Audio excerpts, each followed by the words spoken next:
Good afternoon, everyone. We appreciate you coming. I want us all to realize that this was Julie's idea. So if you don't like anything about this, let's just all agree to blame her. As Julie said, this cause has been a big part of our lives. When I'm not working for Swiss Re or spending time with my kids or contributing to the home duties, thinking and working on choroideremia is pretty much all I do. I have a cute story that kind of demonstrates how choroideremia is always on my mind. And it happened on a morning when Julie and I were getting ready for work. And it was around 6 a.m. in the morning or so. And Julie and I were in front of our respective mirrors doing just normal morning rituals of brushing teeth and getting dressed. And Julie spoke up and broke the silence and asked me, she says, "Are corduroys considered jeans?" And I remember thinking it was an odd question coming from her. I actually thought she should know the answer to that by now, but I answered her anyway. I said, "No." I said, "The choroid is one of the layers of the retina." I said, "A gene is part of our molecular DNA." I said, "It's the job of the gene to create proteins that the body uses." I said, "My choroideremia gene is defective, and so it doesn't produce the REP1 protein." I said, "Without this protein, my choroid, my retina pigmentosus epithelium, and eventually my photoreceptors die off, which caused me to go blind." When I was finished, there was silence. I turned to look at Julie, and she was quietly standing there, holding a pair of pants. And she said, "I'm just trying to get dressed." So you can see choroideremia is always on my mind. Over the years, I've given a few speeches similar to this one, and I believe that if you're ever given the opportunity to speak to an audience, that you owe it to the listeners to give them something that they can take home with them, something that's useful and applicable to their own lives. So when I'm finished today, it's my sincere hope that I accomplish that goal. I began working for Swiss Re, and I actually think today's my 25th anniversary.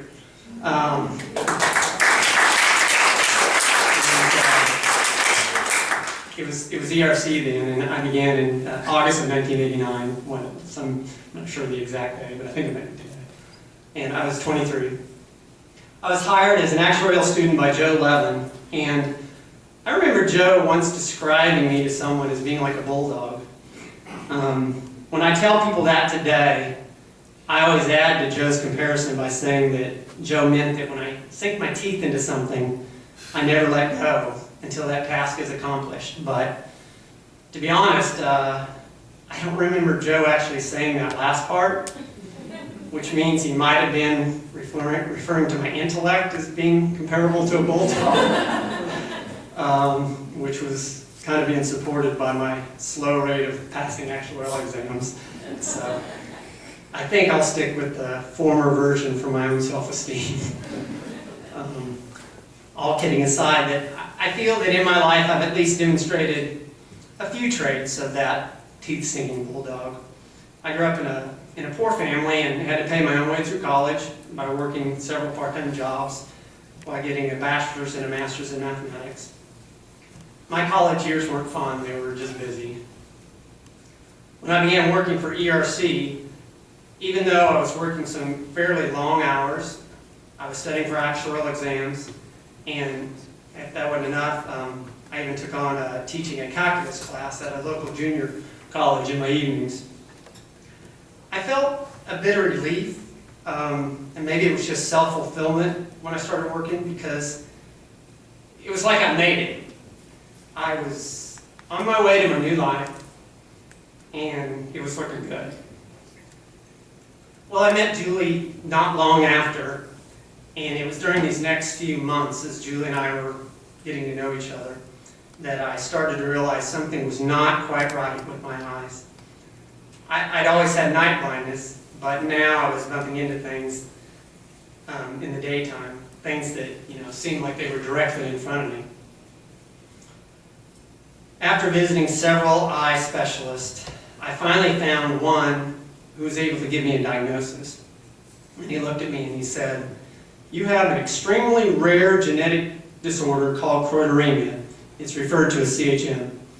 That progression of the CHM is night blindness in the beginning early childhood years, followed by vision loss in the mid-periphery beginning in the early 20s, and then total blindness around the age of 50. Only males suffer the full effects of blindness, while females usually just are carriers." I immediately challenged the doctor's diagnosis by offering, surely there's some kind of treatment, right? I couldn't really be going blind. They will find a cure before that really happens. And he looked at me and said, "Choroideremia has all the characteristics of a disease that could be cured. But," he said, "you will never see a treatment in your lifetime. It just doesn't affect enough people. No one is researching it, and no one will." He said, "You just have to accept a life without your eyesight." And that was October 13th, 1994, and I was 27 years old. At this time, I want to do a quick DNA 101, just to help you better understand what choroideremia is. And if you think of your DNA as a ladder, like the one you'd use if you're going to paint your house, now take it and twist it into sections. And once it's in these sections are actually our genes. And it's the role of the genes to produce this liquid-type substance, and that substance called proteins. And they're used for various bodily functions. The choroideremia gene is responsible for producing a protein called Rab escort 1 protein. It's referred to as Rep1. All of your choroideremia genes function properly. But since my choroideremia gene is defective, I don't produce this Rep1 protein, which causes 3 layers of my retina to deteriorate. And I subsequently lose vision until I go completely blind. Well, the years to follow that diagnosis were tough years. Not only for me, but for Julie and my kids as well. I lost a lot of eyesight. I felt like I went from a normal person living a normal life that I loved to a blind man left with just a sliver of sight in the center, about 1 degree, and as Julie said, normal is about ear to ear. I had to give up driving at 31. I can no longer see whole faces. All I can see is like when I'm talking with you, I can see like an eye, and that's all I see at one time. I need assistance when walking in public. I could never be left alone with my children when they were young in public for their own safety. Currently, I have just enough vision to see what I thought my life was supposed to be like, what other husbands and fathers can do with their spouse and children, yet I'm unable to find a restroom by myself. I'm 48 years old. I'm a 48-year-old man, and when I have to use the restroom when I'm out in public, I have to ask my wife or my kids to take me. Depression and anger filled my heart, and still to this day, keeping it in check is a daily struggle. But with the help and patience of Julie, I continue to battle through it. And it's because I'm able to pick myself up and channel my energy in a positive way that my family and I have become an irreplaceable part of what I think is an incredible story. I refer to it as never to now. I think this story actually has great significance for everybody in this room. Years after my diagnosis, I realized 2 very, very important points that came out of that day. The first was why the doctor was so confident that no one would ever study treatments for choroideremia in my lifetime. You see, choroideremia is considered to be in a category called an orphan disease. By definition, I'll just read it, an orphan disease is any disease that, due to its rarity, has not been adopted by the pharmaceutical industry because it provides little financial incentive for the private sector to make and to market new medications to treat or prevent. basically there's no financial gain to fix it, so no one tries. The second point I realized from that diagnosis day was the understanding, a new understanding of a very common word, and that word is the word they. I remember saying it to the doctor. They will find a cure. You see, they means someone else is working on it. Someone else is working on solving the problem. Someone else is responsible. Someone else will fix it. They are working on it, so I don't have to. If you get nothing out of my talk today, my hope is you realize that when it comes to solving problems, the word they is self-disabling and better be replaced by I or we. 6 years after I was told I would never see a treatment in my life, the Choroideremia Research Foundation was formed. It's referred to as the CRF. And that was August 1st, 2000. And they had about 8 members. I think I found the CRF about a year or so later. It was indeed true that no one was researching treatments for choroideremia. 14 years at the first CRF conference, those 8 people sat around a table on a conference call with one researcher talking about choroideremia. Since then, on the backs of fewer than 10 people carrying most of the load, we, the CRF, began educating ourselves on any and all sciences that could have possible benefits to choroideremia, like the DNA makeup of the human body, genotyping, gene therapy. And just to give you an idea, gene therapy is pretty common in the news today. You'll see it, I see it every other week or so on the news. And it's a process where they take a purified virus, one without all the negative stuff that viruses have. And what they do is they attach a healthy copy of a gene to it, and they inject that into the defective areas. And they do this because a virus is actually allowed to infect the cells. And once I have a healthy copy of the choroideremia gene, I produce the REP1 protein, and my retina would no longer deteriorate.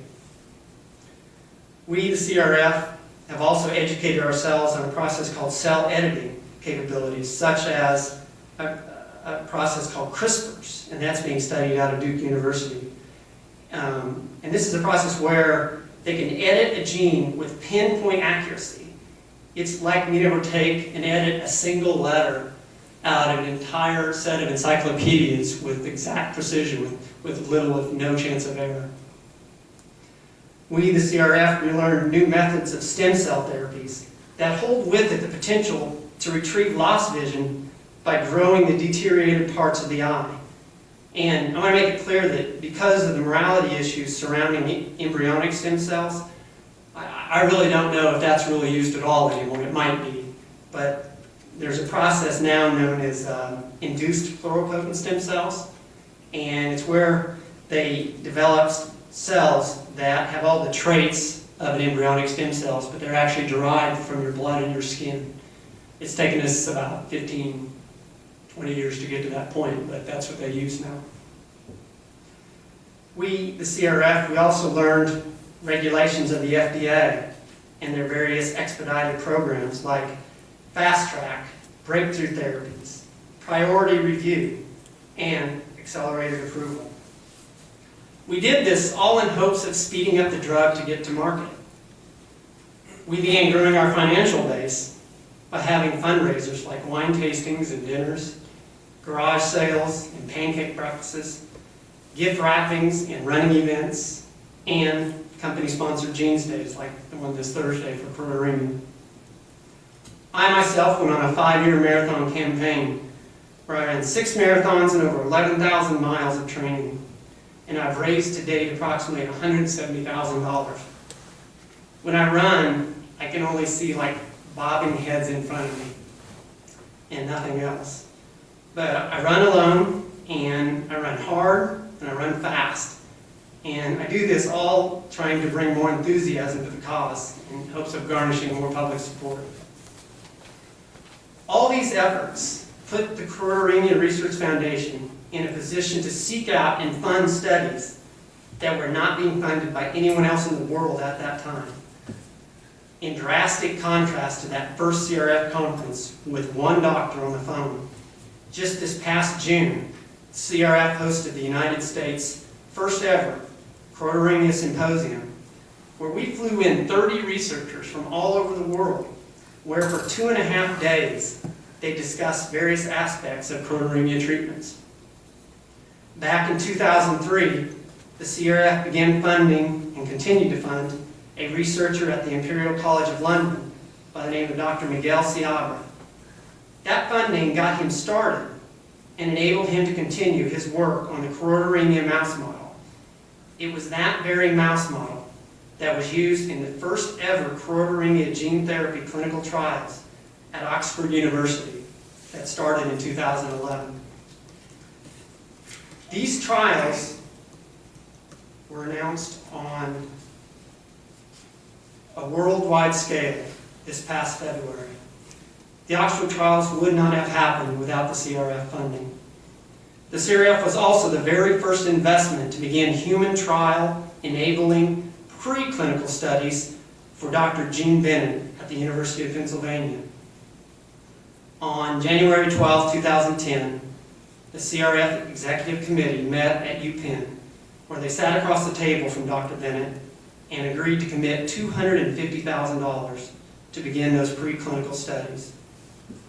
Around 9:30 that evening, I received a call from then CRF president, and through a choked up voice he said, "These preclinical studies were only made possible because of the monies you raised, otherwise they would not be happening." Well, just 1 month ago, it was officially announced that the University of Pennsylvania will indeed begin the United States' first ever choroideremia clinical trials, starting in a month in September. These trials are far from the end of choroideremia. First of all, they're just clinical trials. The treatments are still not yet to market. Secondly, the virus delivering the gene only hits about 50% of the necessary cells, and we'd like it to hit about all 100%. These treatments are something as opposed to nothing. The personal kicker of all this is that most likely none of this will be in time to help me. Gene therapy doesn't replace loss vision. It only stops further progression loss. And by the time it actually gets to market, I most likely will have little, if any, vision left to save. But for a long time now, I realized that curing this disease surpasses my personal gain. Believe it or not, I actually have mothers with young boys sending me emails thanking me for my efforts. I have middle-aged men writing me, expressing their depression has overwhelmed them, and thank me for my resilience. This cause is definitely bigger than me. My network, made up of my friends, my family, the people in this room, trailblazers, this company, have been one of the larger financial supporters of the CRF. These accomplishments would not be happening today, and that's the truth, without the people in this building. Julie and I are very grateful for all of you for that. The Never to Now story of the Choroideremia Research Foundation is a story of how the times have changed. It's no longer true that the patient community must sit around and wait for the research community to pick up their cause. This story shows what the dedicated few in the patient community can do, even if the research community is not yet engaged. I will be 49 years old in January, and I only have 1 degree of vision remaining. I ran my last marathon in 2010. I think I promised every member of my family that would be my last one, but I lied. I'm not quitting now. This cause has been too important to me. So starting with the 2014 Watt Ellen Reed Kansas City Marathon on October 18th, I'm going to run 4 marathons in 5 weeks' time. Poetically, the 4th and final marathon will be in Philadelphia. The start and the finish line for that race is less than 2 miles from the hospital where the clinical trials for choroideremia treatments, the ones that I was told would never happen, will have just happened a little over a month prior. I'll be running with a stuffed gorilla on my back that says CHM to symbolize that no matter where I go or what I do, I always have that 2,000-pound gorilla sitting on my back. It's kind of cute when my kids see me running in my marathons. They cup their hands and they start yelling at me. They say, "Dad," they said, "you gotta want it, Dad. You gotta dig deep. You gotta want it." Well, I do want it, and I am digging deep. Just like a bulldog, my teeth are sunk in, and I'm not letting go. Never was unacceptable back in 1984, and it still is. Thank you.